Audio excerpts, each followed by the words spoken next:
Buenos días a todos. Estoy aquí con Santiago Vera. Él es un joven poeta y un poco voy a leer un poco tu sumilla y luego vamos a hablar un poco de tu obra en general. Santiago Vera es magíster en filosofía por la Pontificia Universidad Católica del Perú. Se desempeña como docente e investigador en temas de filosofía moderna, estética y filosofía del lenguaje. Es miembro del grupo de investigación en arte y estética PUC-GAE y forma parte del comité editorial de la revista de poesía y crítica Pesa Palabra. Ha publicado los poemarios Volúmenes Silenciosos, 2012, Libro de las Opiniones, 2014, y Constitución Política del Perú, 2021, así como artículos de su especialidad en revistas académicas nacionales e internacionales. Bien, entonces yo quería comenzar un poco con este primer poemario, el de Volúmenes Silenciosos, que fue editado por Taller la Crema, bueno, dice crema, pero tiene como una cosita de la N. Sí. Parece que fue publicado por el colectivo Animaliza, del cual me parece que formas parte. Y quería preguntar si quizás bueno, yo no lo pude conseguir, pero un poco dentro de la descripción del colectivo se tiene que busca las posibilidades performativas de la palabra en su relación con el espacio, la materia y el carácter procesual de la escritura. Entonces quería saber si nos podrías comentar un poco al respecto de este primer poemario, si se adecuaba a esta propuesta estética o en general más o menos de qué iba el poemario. Ya, bueno, gracias Diego por la entrevista. Eh, Volúmenes Silenciosos, tengo muy mala memoria, pero creo que fue el 2014, 2013 por ahí.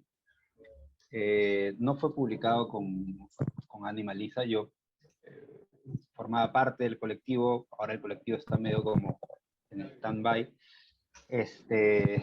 pero sí, de hecho, muchas de las preocupaciones que hicieron que nos juntemos, un grupo de gente vinculada con la literatura, la filosofía y las comunicaciones, están también presentes, creo, en este primer poemario, ¿no? Lo publiqué más bien con Michael Prado, de Editorial La Crema, ¿no? La Crema con su sombrerito, ¿no?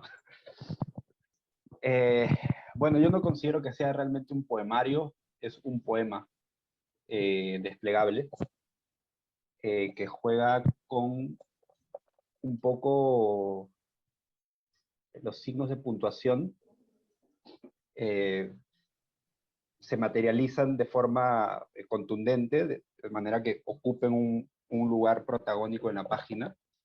Eh, las letras muy estándares, chiquitas, 11, 12, y los signos de puntuación pasan a ser una serie de volúmenes, ¿no? En un sentido físico, porque se tematiza, hay como una especie de historia que palpita detrás, digamos, no sé si llamarla historia, pero alguien que quiere pasar a no se sabe dónde, pero hay un muro que lo impide, y los signos de puntuaciones hacen las veces de estos muros, ¿no? Entonces son volúmenes en un sentido físico, pero son volúmenes silenciosos jugando también con la función sintáctica, digamos, que cumplen los signos de puntuación en la oración, ¿no? Que digamos, es como si estriasen la linealidad de la oración para darle un cierto ritmo, ¿no? Y este ritmo, pues tiene lugar gracias al silencio, ¿no? Pero lo que me interesaba ahí era mostrar cómo el ritmo eh, opera en función a este silencio, pero cómo este silencio ocupa también, digamos, un lugar físico en el espacio, ¿no? Entonces, el ritmo no solamente es sonoro, sino también visual. Eh, y eso es un libro desplegable, no digo, como no digo que no es un libro, es un poema, y nada, yo lo escribí después de haber escrito el libro de las opiniones, eh, y después del libro de las opiniones, que es un libro en prosa, me impuse la tarea de aprender a escribir en verso. Y en ese proceso de aprendizaje, de pronto salió los volúmenes que no tenían ninguna pretensión de publicarse ni nada, pero bueno, ahí con mi amigo Michael siempre estuvimos conversando y tenemos intereses un poco en común que tienen que ver con esta idea de pensar al lenguaje en su materialidad y en su peso visual. Nada, encontramos ahí un motivo común y lo publicamos, ¿no? Como te digo, también es una voz que considero un poco lejana, ¿no? Y ahorita estoy intentando explorar otro tipo de registros. Bacán, qué interesante. Y qué interesante esta cuestión de que me dices que primero escribes este segundo poemario, que es el libro de las opiniones, si te entiendo bien, y luego escribes los volúmenes silenciosos. Sí, sí, sí, sí, Bacán. sí. Tampoco yo pretendía hacer un poemario con las opiniones. Me pasaba que estaba en la Facultad de Filosofía y de pronto sentía que todas las reflexiones que producían en mí las clases de filosofía en el pregrado, eh, eh, estaban como en busca de un formato, que sentía que no era el formato eh, paper, monografía, que es un poco el espacio en el que dentro del cual se nos enseña a pensar, digamos, ¿no? Eh, sino algún otro espacio. No sabía bien cuál era. Y yo lo escribí, ese libro, buscando ese otro formato, ¿no? Por eso es que son, son como viñetas eh, que están como a medio camino entre la reflexión, digamos, filosófica. Es una voz en la que siento que como padece de teoría, ¿no? Que no es una voz que maneje conceptos teóricos, sino que está intentando respirar en medio de esto que parece como ser una posibilidad de expresión, pero también una especie de gran, de gran marco que como que se te impone, ¿no? Y estoy intentando allí sobrevivir en ese doble registro y me puse a escribirlo, eh, sin la menor idea de que estaba haciendo literatura.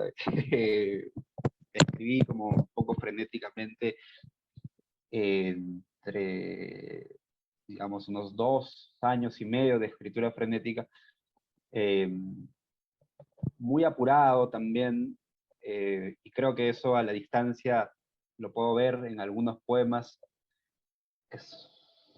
Su confección es un poco torpe, creo, eh, pero creo que en algo de esa torpeza, en esa especie de dicción nerviosa, radica para mí su valor, ¿no?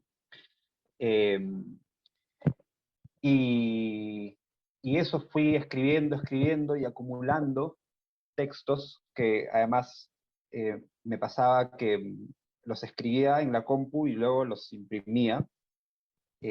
No sé por qué sentía la necesidad de imprimirlos, creo porque necesitaba que estén como físicamente, que ocupen un lugar en el espacio, y se fue haciendo como una pila de textos que,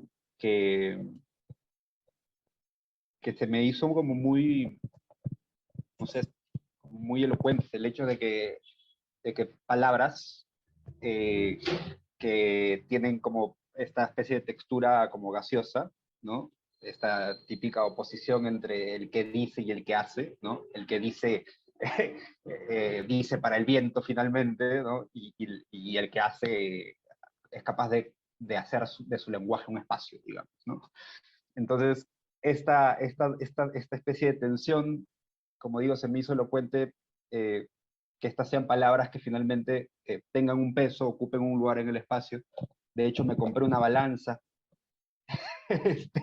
y lo que hacía era pesar la pila de textos que se iban acumulando, la hacía pesando, y de pronto llegué a tal cantidad de textos que dije, bueno, quizás sea literatura, ¿no? Tenía un lector incondicional en ese entonces, que era mi hermano mellizo.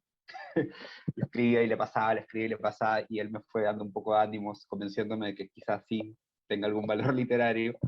Eh, y, y de esa gran pila de textos, bueno, hice una selección, salió de ahí el libro de las opiniones, y otro librito que no llegué a publicar, creo que tampoco lo voy a hacer, que se llama 382 gramos, que es precisamente lo que pesaba la selección de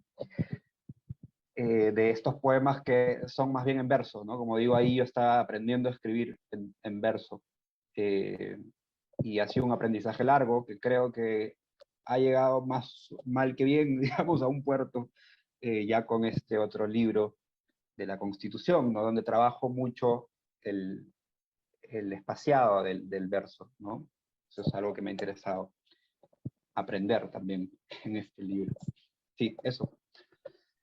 Sí, en verdad, qué interesante, porque al menos desde mi experiencia de lectura del libro de las opiniones, al menos yo me iba fijando un poco respecto de cuál podría ser la propuesta del libro, ¿no? Y algunas cuestiones que a mí me llamaron la atención fueron, por ejemplo, esta cuestión de conectar con el otro, de hacerse entender al otro y también ver, digamos, qué implica esto, también qué puedo, no sé si es la forma de decirlo, pero qué puedo obtener del otro también. Por Uh -huh. ejemplo, tengo algunos extractos que dicen, por ejemplo, en la página 7 dice, ¿qué es entonces lo que mientras tanto yo, sin buscarlo, encontraba? O también más adelante, desde otro lugar, las aves, los loros de mi hermano, cosas de la tierra mejor. Entonces, al menos desde mi experiencia leyendo el libro, al menos la primera parte, me pareció que digamos, trataba un poco de esta cuestión de el conocimiento, pero el conocimiento que está más allá de mí, más allá de quizás lo que yo puedo saber, a lo que yo puedo acceder, y ver qué tanto puedo conectar con el otro para quizás obtener algo de ese saber otro ajeno a mí. No sé si quizás te propusiste eso o es una lectura mía, no lo sé. Sí, no me propuse, como te digo, no lo escribí con un plan, ¿no? A la distancia sí podría decir algunas cosas, creo que es un libro sobre la soledad, es un libro que intenta pensar la soledad del registro del lenguaje. Hay una cierta soledad del lenguaje en la poesía, en la medida en la que el lenguaje, al menos así pensaba en ese momento, tiene esta cosa autorreferencial, ¿no? Poesía no dice nada, poesía se está callada escuchando su propia voz, dice, dice Martín Adán, ¿no? Eh, y entonces, sí, hay esta especie de hermetismo del lenguaje que está como constantemente mordiéndose la cola, eh, y también una especie de hiperconciencia del sujeto que escribe, creo. Eh, y en esa medida creo que mi interlocutor o ese otro, me lo figuro constantemente como yo mismo, ¿no? Es decir, la autoconciencia tiene esta cosa de que se cinde, ¿no? Hay un sujeto, el sujeto que piensa es el mismo que el sujeto pensado, ¿no? Y entonces estoy constantemente conversando con este otro yo que se proyecta en distintas no sé, temperamentos, formas de ser, incluso personajes. Juego como mucho a eso, ¿no? Como a alterar un poco la identidad de este yo que creo que como que juego a forzarlo a ser mi interlocutor. Eh, Eso yo siento que es una conversación conmigo mismo. Eh, y que en los poemas que funcionan, son capaces también de convocar a un tercer, eh, término en este diálogo, ¿no? Que sería pues el lector, ¿no? En quien caiga este libro, ¿no? Yo creo que si a la distancia como lo veo cuando lo leo, lo que me divierte es ver cómo alguien está conversando consigo mismo. Y, y una conversación que tiene que ver también con el silencio, creo, en el sentido de que la voz de las opiniones es como la voz del murmullo, eh, de la cabeza dándole vueltas exageradamente a un asunto a, hasta un punto delirante, ¿no? Antes de tomar una decisión, o para mí era incluso antes de atreverme a decir algo, ¿no? Es el murmullo quizá por eso opiniones, ¿no? No sé bien por qué opiniones, pero me pasaba un poco en las clases de filosofía que se decían tantas cosas y yo intentando agarrar agarrarme de lo que podía y intentaba yo formular una opinión sobre lo que se está exponiendo en mi cabeza, ¿no? Y finalmente esa formulación era eso solo, un movimiento. Y sentía que nunca terminaba de armar la opinión que quería plantear y no terminaba nunca de atreverme a levantar la mano para decirla, pero me quedaba con esa sensación. Y en el bus, me acuerdo, muchos poemas se decían en el bus, ¿no? En el bus hacia mi casa, iba como dando vueltas una y otra vez sobre esto que quise decir y no pude. Y cuando llegaba, se me hace como que le he intentado tomar foto a ese murmullo mental, ¿no? Que nunca desembocó en un lenguaje eh, capaz de comunicar, digamos, ¿no? Un lenguaje más público, y de ahí que quizás no me atrevía a decirlo en clase, pero que finalmente encontró en esta otra forma, que como digo, después me he enterado que es poética, ¿no? Y que nada, acabó en este libro, ¿no? Un poco eso, yo siento. Sí, es un libro muy personal, y está escribiendo para mí, ¿no? Eh, ya después, y estaba en esa etapa en la que pensaba que la literatura era como una forma de expresión, digamos, era- la vinculaba mucho con una necesidad personal, toda esta etapa que creo que todos tenemos cuando empezamos en la literatura, de pensar que la poesía, ¿no? Es como una especie de vómito, ¿no? De querer expulsar y poner en palabras todo el caos que tienes dentro y escribes un poco con esa urgencia, ¿no? Ya después eh, he desaprendido eso, creo, a mi, por mi bien. Creo que es algo que todos debemos ir desaprendiendo con el tiempo. Es una etapa por la que todos tendríamos que pasar, porque, porque ahí hay una fuerza importante, pero que hay otras cosas también por hacer, ¿no? Y de hecho, en la Constitución hay eso, ¿no? Es evidentemente un libro que no, en el que yo soy lo menos importante, ¿no? Y que no es el intento de expresarme propiamente, sino de pensar eh, algunos temas que me interesan en un registro que se me hace, eh, que está como al borde de lo ilegible, y que en fin tiene que ver con toda esta especie de estética de lo procedimental, de la burocracia, en fin, que ya después como hablaremos de eso, ¿no? Pero sí, ese fue un poco mi inicio, como digo, medio involuntario en la literatura. Claro, de hecho es bastante, como, creo que es la experiencia de de toda persona que se quiere iniciar en las letras, ¿no? Y es bastante curioso porque al menos yo lo leía y decía, pucha, esto es como muy difícil, muy abstracto y me sentía mal porque yo no entendía y es bien curioso porque, o sea, me dices que este libro, digamos, no lo planeaste, o sea, No había Sí, nada así la recontra gente abstracto, cree o que sea, sí, no, pero la gente cree que es un tratado de filosofía que yo estoy sí, intentando como plantear alguna hipótesis sobre el lenguaje y tal, pero no, como te digo, yo lo escribí en otro, más como una urgencia, creo. claro, es muy Mm, curioso. Bueno, mm.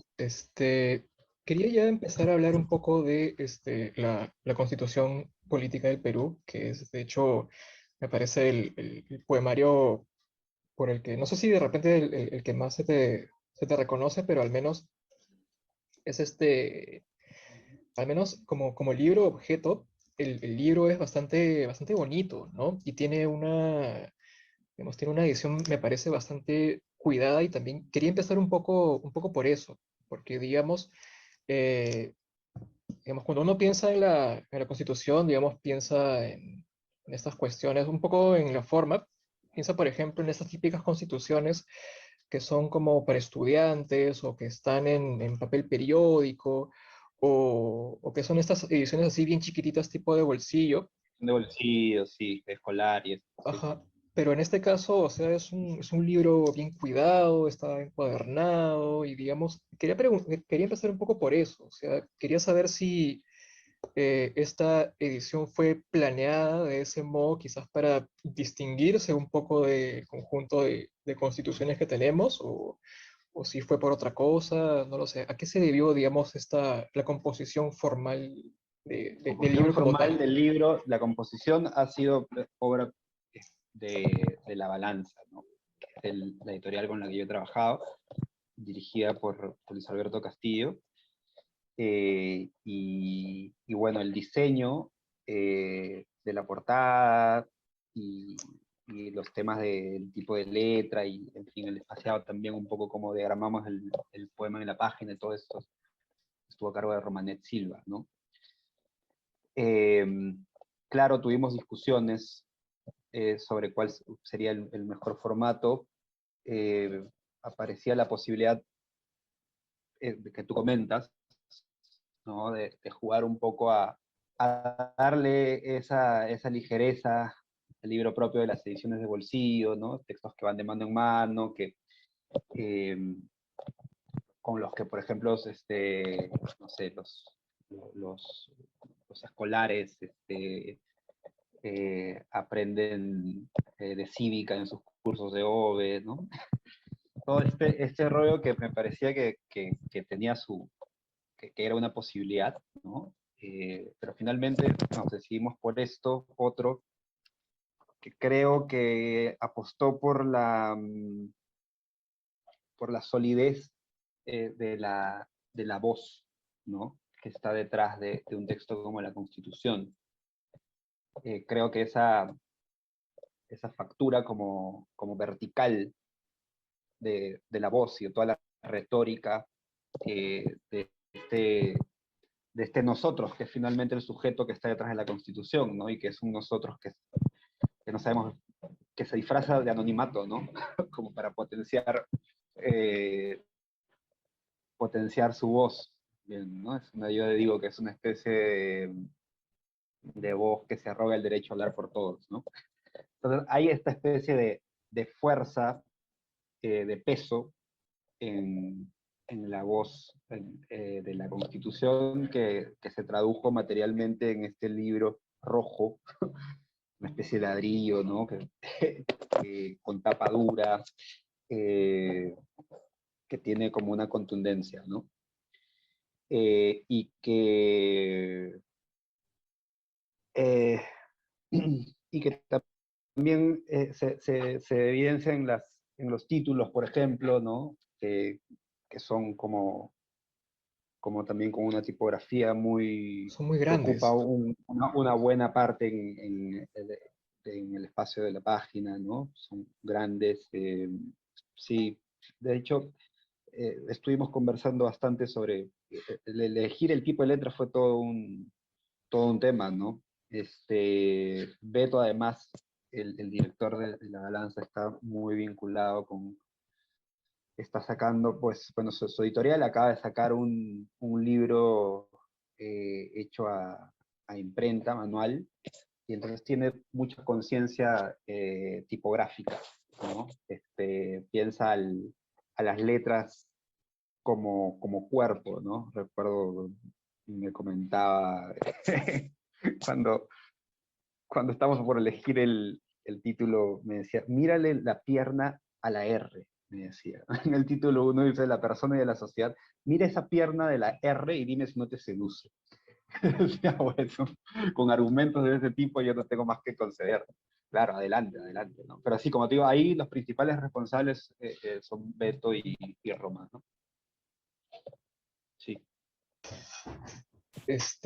Justo a propósito de este poemario, digamos, si tiene esta contundencia, me dices tanto de la voz como también de la tipografía, que creo que es muy evidente en los títulos, pero en el caso de ya el contenido, algo que me llamó la atención es esta cuestión del espacio, que me parece que también de alguna forma está en tu poemario anterior, porque, digamos, me parece que el espacio pareciera ser el protagonista, digamos.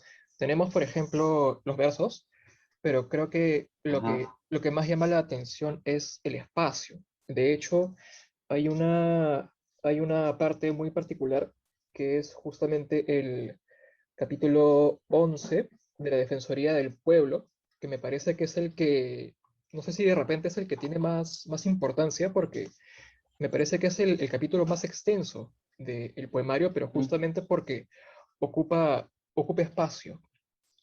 Y también a Sí. propósito de eso, quería preguntarte sobre esta cuestión del espacio, porque entiendo que, digamos, en términos teóricos, hay como, yo percibí al menos una especie de oposición entre el tiempo y el espacio. Y me parece que hay todo un tema con el espacio que sería importante al menos comentarlo, porque creo que es importante para entender tu obra en general. Entonces, no sé si quizás podrías comentar un poco cuál es la cuestión finalmente con el espacio y qué importancia tiene en tu obra.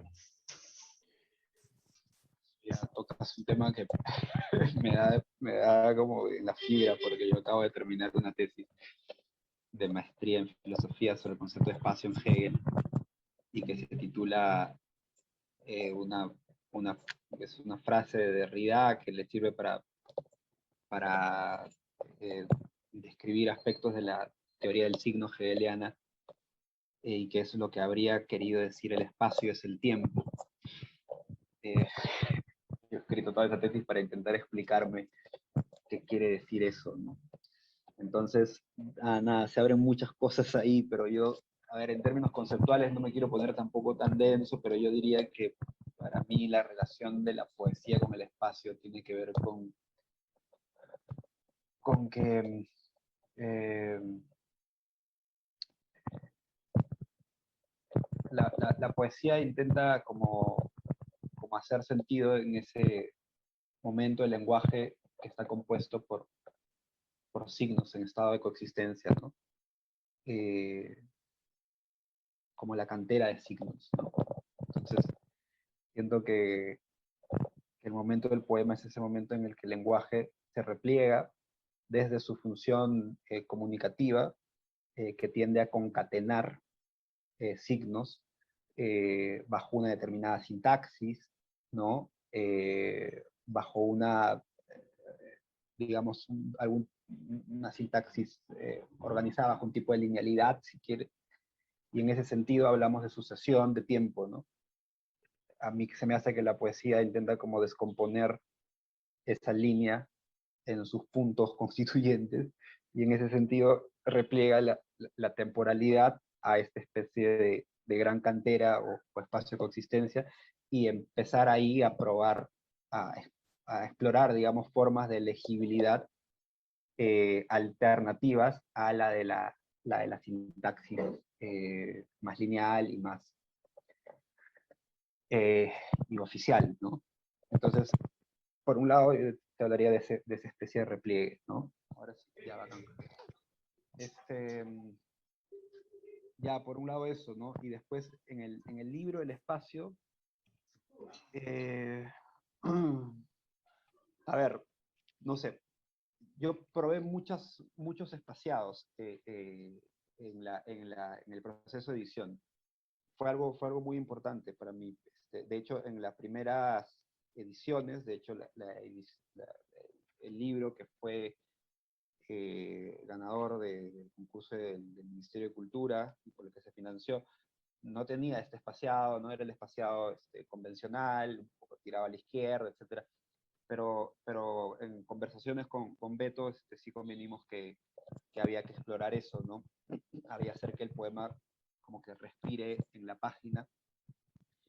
Eh, y entonces sí, fue un proceso como largo, intentando eh, descubrir cuál era el espacio que más convenía, ¿no? Finalmente eh, llegué a esta especie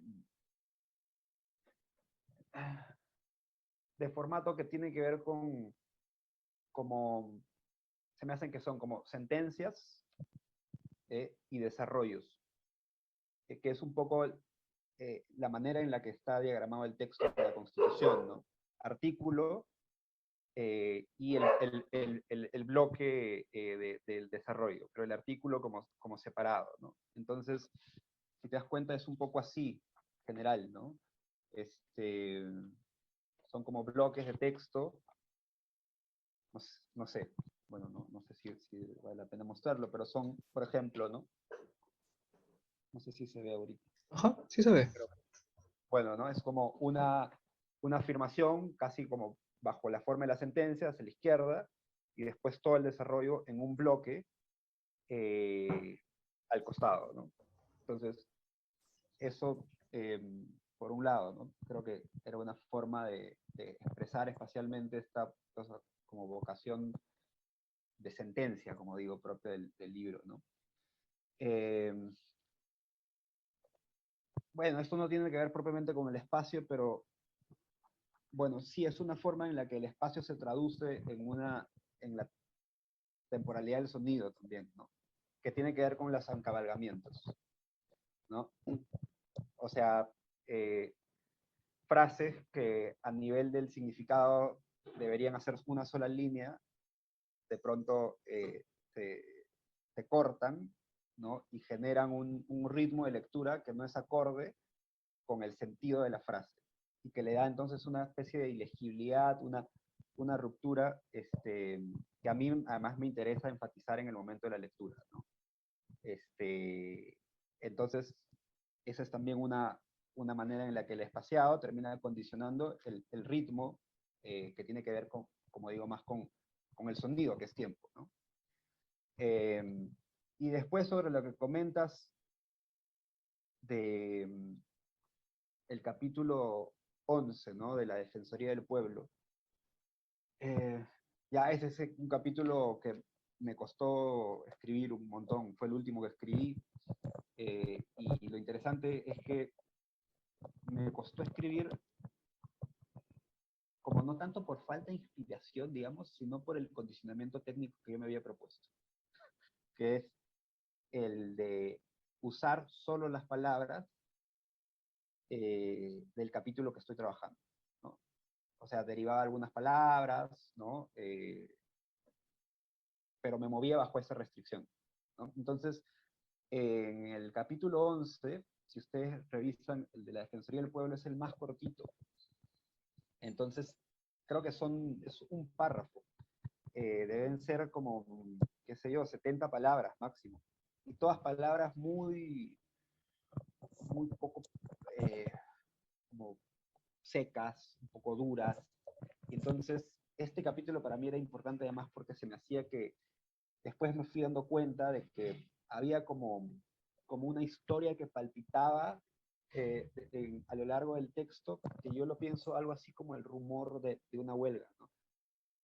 Como, como, como el rumor, como el cuchicheo detrás de algo que va adoptando la forma de lucha popular, ¿no? Y entonces, en este capítulo, yo me había propuesto que sea un momento en el que la huelga explote, ¿no? Que todo se caotice y quería jugar mucho con el espacio, hacer como si las palabras nacen por salir fuera de la página y tal. Pero como eran como eran muy pocas palabras, el texto no salía, ¿no? No salía. Me costó mucho finalmente llegar a esto, ¿no? Y como bueno, como habían tan pocas palabras, decidí optar por lo más visual, ¿no? Y entonces tienes esta especie de, al final, como abandoné la vocación revolucionaria y me puse reformista, ¿no? Porque finalmente es una especie de referéndum lo que hay aquí, ¿no? Preguntas con el cuadrito del sí, del no, y estos cuadritos luego, después de varias preguntas, se van juntando y forman una barra, primero vertical, luego horizontal, y finalmente terminan haciendo una especie de gran cuadro que ocupa casi toda la página y que tiene como título la pregunta puede, ¿no? Puede, ¿no? Entonces, digamos que toda esa vocación de alzamiento del pueblo, esta especie de lucha popular que te digo, terminó en una pregunta, ¿no? Que realmente, a ver, creo que uno de los sujetos que está detrás de esta voz es el pueblo, ¿no? Bueno, puede realmente, ¿no? Y se me hizo que calzaba bien además este cuadro, ¿no? Con el capítulo de, el título 6 de la reforma de la Constitución, ¿no? Que es, pues, por la coyuntura, es el capítulo, Sí, ¿no? Y que tiene el mismo cuadro, ¿no? ajá. Pero sin la pregunta, ¿no? El mismo cuadro del poder de hace un rato. Y si tú pasas la página, después encuentras un cuadro parecido, pero repleto de contenido, que son todos los departamentos, ¿no? Entonces, ahí hay un juego eh, entre geométrico y textual que quiero creer que finalmente funcionó, ¿no? Sí, eso. Hay varias cosas que quisiera decir sobre el espacio, pero no me quiero poner tan teórico tampoco. No, sí, está genial. De hecho, bueno, yo tenía más preguntas, pero creo que ya podemos ir terminando. Finalmente, la última pregunta que quería hacerte es si estás planeando otro texto para más adelante, si piensas publicar algo más o si tienes eso en mente. Sí, eh, tengo varias cosas ahí, eh, como proyectos pendientes que he empezado, pero todavía no termino. Eh, pero el más reciente tiene que ver un poco también con esto de intervenir o trabajar con textos, con documentos oficiales.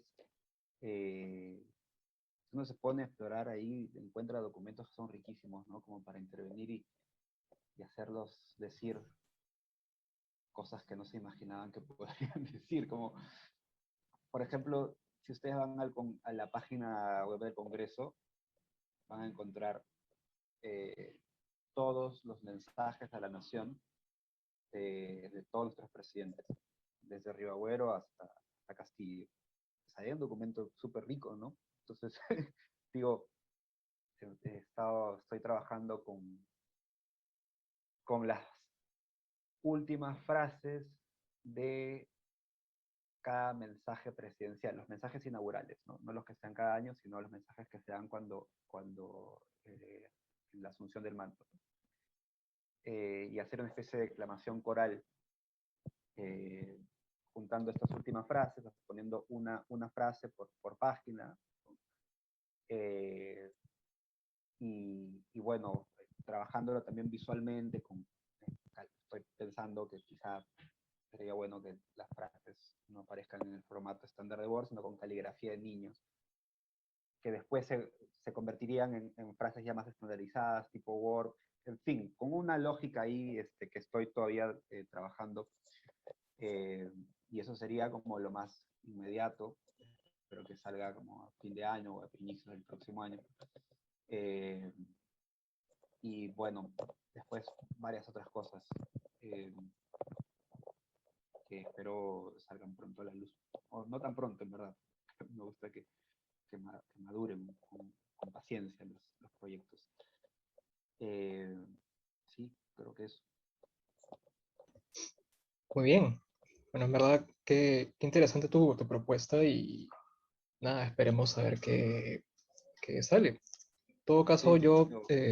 Santiago, te agradezco muchísimo tu tiempo y tu disposición para la entrevista y nada, de repente podemos seguir hablando Ahí la en otra seguimos, la oportunidad. seguimos. Sí, un Muy gusto, bien, Diego. Gracias. Gracias por la muchas conversa. gracias a ti. Entonces, eso es todo. Hasta luego. Listo. Nos vemos. Chao, nos vemos.